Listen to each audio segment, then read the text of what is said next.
बिस्मिल्लाहिर्रहमानिर्रहीम अस्सलाम वालेकुम। The doctor show with doctor Mohammad Shahid के एक और प्रोग्राम के साथ खुशामदीद।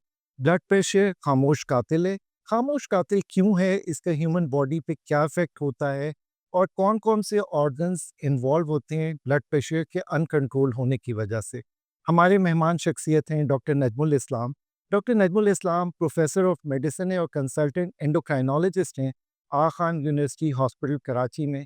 और सर का वसी तजर्बा है डायबिटीज़, ब्लड प्रेशर, कोलेस्ट्रॉल के मरीज़ों को ट्रीट करने में। तो सर से आज तफ़सील से बात करते हैं। अस्सलाम वालेकुम। वालेकुम अस्सलाम। डॉक्टर नजम, पेशेंट आता है, कल भी मेरे पास आया, कहता है कि 210, 120 ब्लड प्रेशर है, लेकिन कुछ महसूस नहीं होता तो मैं दवाई क्यों लूँ? इस बारे में बताएँ ज़रा। देखिए हमें बताना पड़ता है पेशेंट्स को कि ब्लड प्रेशर ज़्यादातर लोगों को कोई सिम्पटम्स नहीं होते, कोई शिकायत नहीं होती। ठीक है, कुछ लोगों को ब्लड प्रेशर की वजह से हेडेक हो सकता है, लेकिन ज़्यादातर को कोई शिकायत नहीं होती। ठीक, अब शिकायत ना होने की वजह से तो फिर उनको ब्लड प्रेशर के मेजरमेंट पे रिलाई करना पड़ेगा सही, कि वो बढ़ा हुआ है तो यकीनन है बढ़ा हुआ, उस पे ट्रीटमेंट की ज़रूरत है। ठीक है। बाकी सिर्फ सिम्पटम्स या कुछ शिकायत या तबीयत की ख़राबी पर इन्हिसार करना जो है वो उससे बात मतलब सही पता नहीं चलती है। डॉक्टर नजम, कौन-सी उम्र में ब्लड प्रेशर चेक कराना चाहिए? देखिए वैसे तो ब्लड प्रेशर जो उमूमी तौर पे होता है जैसे हम लोग एसेंशियल हाइपरटेंशन करते हैं जिसकी कोई वजह नहीं होती और ख़ानदान में भी चलता है, वो यूजुअली 30-40 के बाद शुरू होता है। ठीक है, लेकिन कुछ लोगों को अर्ली ऑनसेट भी हो जाता है ब्लड प्रेशर का। ठीक है। उसके लिए फिर हमें बहुत सारे टेस्ट वेस्ट करके देखना पड़ता है कि कोई और वजह तो नहीं है जिसका इलाज मुख्तलिफ हो। तो इसका मतलब है कि 30 साल से पहले ब्लड प्रेशर मुश्किल होता है क्या? कम चांसेस होते हैं और अगर 20-25 साल 22 साल पे अगर किसी को होता है तो फिर हमें कॉजेज़ ढूँढना पड़ता है कि कोई कॉज़ स्पेसिफ़िक ऐसा हो जो कि शायद उसका इलाज करने से मुस्तकिल तौर पे ब्लड प्रेशर से जान छूट जाए। सो एसेंशियल हाइपरटेंशन की आपने बात की, इसकी क्या ज़रा तफ़सील से बताएँ कि एसेंशियल हाइपरटेंशन क्या होता है? देखिए essential hypertension basically high blood pressure है, जी, जो कि फैमिली में भी रन करता है, ठीक, जिसकी कोई स्पेसिफ़िक वजह नहीं पता है कि क्यों होता है। ठीक है, और इसको जो है जब एक दफ़ा डायग्नोस होता है तो फिर हम इसको ट्रीट ज़रूर करना शुरू करते हैं और फिर इसकी जो ब्लड प्रेशर की कॉम्प्लिकेशंस होती हैं पेशेंट के उनकी तरफ उनको भी हम इन्वेस्टिगेट करके देखते हैं कि ऐसा कुछ तो नहीं डेवलप हो रहा है। अब नजम, ये कौन-सा नंबर है जिस पे हम ब्लड प्रेशर को ट्रीट करते हैं? देखिए 1 नॉर्मल ब्लड प्रेशर तो 120-130 ऊपर का नीचे का 70-80 ये नॉर्मल ब्लड प्रेशर है। ठीक है, ब्लड प्रेशर 130-80 से ऊपर जाए तो उसको हाइपरटेंशन की कैटेगरी में शुमार करने लगते हैं, लेकिन 140-90 से जब क्रॉस करता है तो उसको ट्रीटमेंट इज़ मस्ट, ठीक है, उसका इलाज ज़रूरी है। और एक रीडिंग पे हम नहीं डिसाइड करते, क्लिनिक पे आ गया कोई पेशेंट तो ब्लड प्रेशर बढ़ा हुआ है, तो उसके बेसिस पर हम डायरेक्टली उसको ट्रीटमेंट में नहीं जंप कर देते। ठीक है, उसका ब्लड प्रेशर जो है वो मल्टीपल टाइम्स घर पे सेटिंग में उसे चेक करवाते हैं ठीक, और अगर सारी रीडिंग्स बढ़ी हुई हों तो फिर यकीनन ट्रीटमेंट की ज़रूरत होती है। ठीक, क्योंकि कुछ लोग ऐसे भी आते हैं जिनको जिनको ब्लड प्रेशर क्लिनिक में बढ़ जाता है, ख़ासकर ऊपर वाला। सही, उसको हम लोग व्हाइट कोट हाइपरटेंशन या व्हाइट कोट इफ़ेक्ट कहते हैं। सही, जिसकी ट्रीटमेंट की ज़रूरत नहीं होती क्योंकि वो टेम्परेरी होता है। ठीक है। लेकिन जिनका घर की सेटिंग में ब्लड प्रेशर बढ़ा हुआ है या हमने 24 घंटे ब्लड प्रेशर की जो एम्बुलेटरी ब्लड प्रेशर रिकॉर्डिंग की, उसमें बढ़ा हुआ आता है, तो यकीनन उनको ट्रीटमेंट की ज़रूरत है। सर ये बताएँ कि ये ब्लड प्रेशर का अपरेटस कौन-सा यूज़ करना चाहिए? कुछ लोग कहते हैं कि डिजिटल सही नहीं होता, मरकरी वाले से करें डॉक्टर साहब। तो फिर वो जो पुराना सिस्टम होता है, फिर हम मरकरी से कर रहे होते हैं। देखिए मर्करी वाला रिलायबल ज़रूर होता है, लेकिन वो हर आदमी तो नहीं कर सकता ना, सही, डॉक्टर कर सकता है या कोई नर्स कर सकती है। ठीक है, हर नॉर्मल लोग नहीं मर्करी का ब्लड प्रेशर के अपरेटस को यूज़ कर सकते हैं। ठीक है, तो उनके लिए तो वही है जो कि दूसरे ऑपरेटर्स हैं, जो कि समटाइम्स अच्छी कंपनी का है तो रिलायबल भी होते हैं सही। और बाज़ दफ़ा अनरिलायबल भी होते हैं। लेकिन बहरहाल ईज़ी कन्वीनियंस के लिए उसको इस्तेमाल किया जाता है। अब नदीम, कुछ लोगों का जैसे ब्लड प्रेशर आपने घर पे भी चेक किया तो वो ज़्यादा है, लेकिन वो इसरार करते हैं डॉक्टर साहब एक बार दवाई शुरू हो गई तो सारी उम्र की होती है और वो हम कर नहीं सकते, तो अब क्या किया जाए? ये देखिए ब्लड प्रेशर अगर बढ़ा हुआ आ रहा है और हम ट्रीटमेंट नहीं शुरू करेंगे, तो फिर आगे चल के तो प्रॉब्लम्स होंगे क्योंकि उसकी कॉम्प्लिकेशंस आ जाएँगी। तो पेशेंट को कन्विंस करना चाहिए, कि भई अब ब्लड प्रेशर बढ़ा हुआ है, घर की सेटिंग में बढ़ा हुआ है।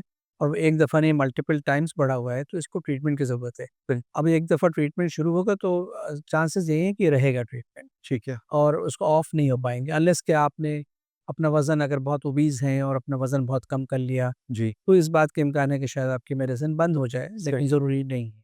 एक मरीज़ आया, वो कह रहे हैं 160 और 90 है मेरा ब्लड प्रेशर, लेकिन उम्र भी तो देखें 60 साल का हो गया हूँ मैं।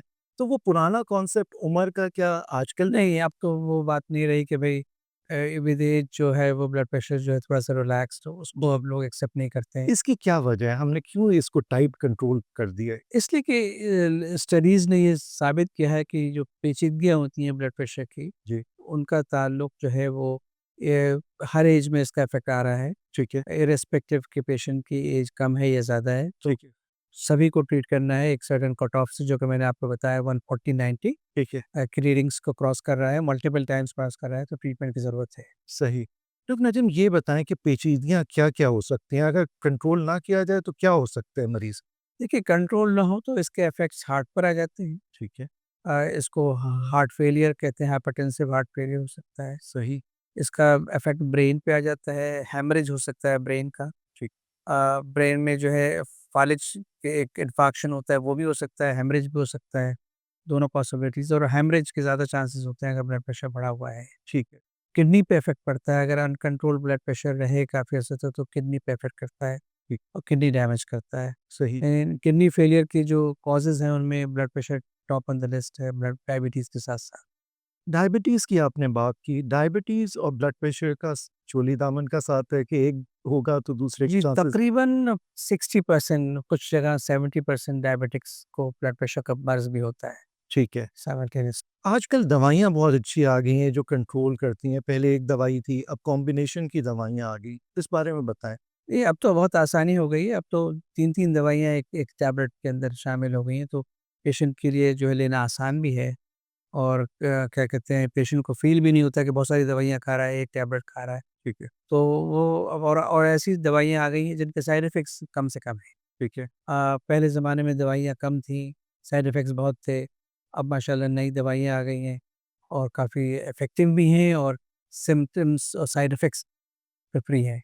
आपने एसेंशियल हाइपरटेंशन के बारे में तो तफ़सील से बताया। कुछ सेकेंडरी कॉज़ेज़ भी होते हैं ब्लड प्रेशर बढ़ने के। इस बारे में बताएँ? देखिए ब्लड प्रेशर जो यंग लोगों में होता है 25 से पहले या 20 के लगभग के या उससे कम के लोगों को अगर ब्लड प्रेशर डेवलप होता है, तो उसके अंदर जो है वो हमें वजह ढूँढनी पड़ती है कि कोई वजह तो नहीं है जिसका इलाज मुख्तलिफ हो। ठीक है। अब उसके अंदर जो है वो बहुत सारे मतलब कि एक एंडोक्राइन कंडीशंस होती हैं जैसे प्योक्रोमोसाइटोमा या हाइपर एंड्रोस्पेनिज्म वो जग चीज़ें होती हैं जिसका कि इलाज डिफरेंट होता है। ठीक है। सर्जरी से भी होता है उसका इलाज। तो उस सब चीज़ों को अगर कर लिया जाता है तो फिर ब्लड प्रेशर ख़त्म हो जाता है ज़्यादातर लोगों में, सब में नहीं लेकिन ज़्यादातर लोगों को ख़त्म हो जाता है। ठीक है। तो ये कॉज़ेज़ होती हैं, हार्ट के कोआक्टेशन ऑफ एओर्टा में भी देखा जाता है और क्या कहते हैं रीनल आर्टरी स्टेनोसिस वगैरह होती है, किडनी की जो शरीयानें हैं वो अगर कहीं एक जगह ब्लॉक होती है तो उसकी वजह से भी होता है। तो डॉक्टर नजम किसको इन इन्वेस्टिगेशंस की ज़रूरत पड़ती है कि वो फियो, कुशिंग्स और हाइपरएल्डोस्टेनिज्म को डायग्नोज़ करवाएँ? देखिए, मैंने जैसे पहले बताया था कि जो यंग लोग आते हैं जिनको ब्लड प्रेशर क्या कहते हैं डायग्नोस हुआ है उनको हमें इन्वेस्टिगेट करना ज़रूरी है। ठीक है। दूसरे वो लोग जिनका ब्लड प्रेशर कंट्रोल नहीं होता, बावजूद कि मेडिसिन्स ले रहे हैं, बावजूद कि कई मेडिकेशंस ले रहे हैं, उनको इन्वेस्टिगेट किया जाता है कि भई कोई सेकेंडरी कॉज़ तो नहीं है जिसके इलाज करने से ब्लड प्रेशर कंट्रोल हो जाए। आपने फ़ालिज की बात की, हार्ट अटैक की बात की, हार्ट फेलियर की बात की। सो फ़ालिज अगर किसी को हो जाए उस टाइम खुदा ना ख़ास्ता और ब्लड प्रेशर एकदम रेज़ हो, यानी 2 250 तक हमने देखा है, तो उसके अंदर एक ज़बान के नीचे गोली रखते हैं और वो आज तक रखी जाती है, ठीक है? सो ऐसा करना चाहिए या नहीं करना चाहिए? ये देखिए ज़ुबान के नीचे जो दवाई रखी जाती हैं, वो sudden drop in blood pressure करती है, ठीक है। वो सेफ़ नहीं होती। ठीक है। तो मैं तो उसको बिल्कुल डिस्करेज करता हूँ। प्रैक्टिसेस बहुत सी जगह डॉक्टर्स ही करते हैं जी। प्रैक्टिसेस कि वो ज़ुबान के नीचे रख देते हैं। इसको इस तरह से नहीं करना चाहिए। मेडिसिन्स ऐसी देनी चाहिए जो स्लोली ब्लड प्रेशर को कम करें ठीक है। और वो ज़्यादा सेफ और इफ़ेक्टिव तरीका है। कुछ लोग जो है दवाइयाँ इस्तेमाल करते-करते छोड़ देते हैं। कहते हैं डॉक्टर साहब ब्लड प्रेशर तो ठीक हो गया। सो ऐसा करना चाहिए? नहीं, ये बिल्कुल नहीं करना चाहिए क्योंकि देखिए ब्लड प्रेशर की दवाइयों से अगर ब्लड प्रेशर कंट्रोल हुआ है, तो जब आप दवाई छोड़ेंगे तो ब्लड प्रेशर दोबारा बढ़ जाएगा। ठीक है। तो लिहाज़ा ये तरीका, ये ख़्याल गलत है।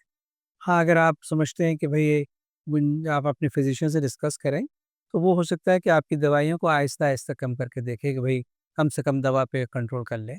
लेकिन खुद से ये डिसाइड कर लेना कि भई ब्लड प्रेशर अब ठीक है, मैं मल्टीपल टाइम्स चेक कर रहा हूँ, तो ब्लड प्रेशर की दवा बंद कर दूँगा, तो ये गलत होगा, इससे आपको नुकसान हो जाएगा। डॉक्टर नजम फैमिली में अगर किस ब्लड प्रेशर चल रहा है, सो क्या उस बंदे को ब्लड प्रेशर होगा? मस्त तो नहीं है लेकिन होने के चांसेस हैं, ठीक है। और ख़ासकर अगर उसका वज़न ज़्यादा है। और बचाव किस तरह करें फिर? देखिए, जेनेटिक्स को तो आप चेंज नहीं कर सकते, अगर फैमिली में है तो होना होगा तो होगा, लेकिन आपके अख्तियार में ये है कि आप हेल्दी डाइट अडॉप्ट करें, अपना वेट नॉर्मल रखें। हेल्दी डाइट से मतलब ये है कि आप जो है वो फ्रूट्स वगैरह, सैलड्स वगैरह का इस्तेमाल रखें, नमक का इस्तेमाल कम रखें। ये वो हेल्दी डाइट के उसमें आता है, ज़ुमरे में आता है। और वो अगर वेट ज़्यादा है तो वेट कम करें, अगर ये चीज़ें आप कर लेंगे, तो शायद अपने इम्कानात को कम कर लें। लेकिन ये नहीं, गारंटी नहीं है कि नहीं होगा, हो फिर भी सकता है। डॉक्टर नजम आपका वसी तजर्बा है, 30 साल 40 साल से आप मरीज़ देख रहे हैं। तो क्या पहले के मरीज़ मुख्तलिफ थे और अभी के मरीज़ मुख्तलिफ हैं? कोई चेंज देखते हैं आप? देखिए, पहले के मरीज़ और आज के मरीज़ में बहुत ज़्यादा डिफ़रेंस तो नहीं आता। जी। प्रॉब डिज़ीज़ और ब्लड प्रेशर और उसके कॉज़ेज़ वग़ैरह जो है वो उस जनरेशन में भी वही थी जो अब वाले जनरेशन में है। बस मैंने ये देखा है कि थोड़ा कंप्लायंस यानी दवा का लेना जो है वो निस्बतन आज के लोग कम ले रहे हैं। अच्छा। बनिस्बत पुराने लोगों के जो वो ज़्यादा संजीदा थे इस मामले में और दवा ज़्यादा लेते। तो ये फ़र्क तो मैंने नोट किया है। तो इसकी कि क्या वजह है? इसके हाँ। पीछे जो है बड़ा मुश्किल है सही जवाब देना कि एग्ज़ैक्टली क्या वजह है। हो सकता है कि सोशल मीडिया की कोई इसमें हो या लोगों की यहाँ पे तो हर आदमी जो है राय देता है, जी। इस मुल्क में और इस शहर में भी, ठीक। कि वो आपको कोई ना कोई राय दे देगा कि भई ये तुम्हारा ब्लड प्रेशर ठीक है, अब तो दवा बंद कर दो। सही। तो इन और लोग उसको बड़ी इम्पोर्टेंस देते हैं। अच्छा। हालाँकि नीम हकीम ख़तरे जान। जी। तो उनकी बात पे इतना एतबार नहीं करना चाहिए और जो आपके क्वालिफ़ाइड डॉक्टर्स हैं जिनके आप ज़ेरे इलाज हैं, तो उनकी बात को आप ज़्यादा मानें। आम लोगों की हर मशवरे को मनोवन ना मान लें। ठीक है। डॉक्टर नजम आखिर में हमारे नाज़रीन के लिए कोई पैगाम? देखिए, मेरा चूँकि प्रोग्राम ब्लड प्रेशर से मुताल्लिक़ है, तो मेरा मशवरा ये है कि ब्लड प्रेशर जो है चेक करवाइए, अगर नहीं चेक कराया अब तक तो। और अगर ब्लड प्रेशर बढ़ा हुआ है, जो कि मैंने फिगर्स आपको बताई कि आमतौर से 120-130 ऊपर का, नीचे का 70-80 होता है, तो फिर अपने फिज़िशियन से रुजू करें। वो फिर आपका ब्लड प्रेशर चेक करेगा, उसके साथ कुछ टेस्ट वेस्ट कराएगा, किडनी फंक्शंस और बाकी चीज़ें। और उसके बाद आपको ब्लड प्रेशर के रीडिंग्स कई करवाएगा, फिर फैसला करेगा कि आपको ट्रीटमेंट देना है या नहीं देना है। बाकी ये कि जिनको है वो अपना मेडिकेशंस लेते रहें, ताकि कंट्रोल रहे और इसकी पेचीदगियों से बचे रहें। यही 2, और ख़ासकर यंग लोग जिनको ब्लड प्रेशर हो जाता है, उनके लिए ज़रूरी है कि वो ऐसे क्वालिफ़ाइड डॉक्टर्स के पास जाएँ जो कि उनके कॉज़ेज़, जो सेकेंडरी कॉज़ेज़ होते हैं उसके लिए टेस्ट वेस्ट करके एक्सक्लूड कर लें, क्योंकि वो अगर एक्सक्लूड नहीं होगा तो ना ब्लड प्रेशर कंट्रोल होगा, उसके और कॉन्सिक्वेंसेस भी हो जाएँगे। प्रोफ़ेसर नजमुल इस्लाम आपका इस प्रोग्राम में आने का बहुत-बहुत शुक्रिया। बहुत-बहुत शुक्रिया, आपने मुझे इनवाइट किया। नाज़रीन, जैसे डॉक्टर नजमुल इस्लाम ने कहा कि अपना ब्लड प्रेशर चेक करवाएँ और अगर ब्लड प्रेशर ज़्यादा रहता है, तो अपने डॉक्टर से राब्ता करें और क्वालिफ़ाइड डॉक्टर से राब्ता करें ताकि वो आपको दवाइयाँ प्रिस्क्राइब करें, ताकि आप हेल्दी लाइफ़स्टाइल अपना सकें और कॉम्प्लिकेशंस से बच सकें। नेक्स्ट प्रोग्राम तक के लिए अल्लाह हाफ़िज़।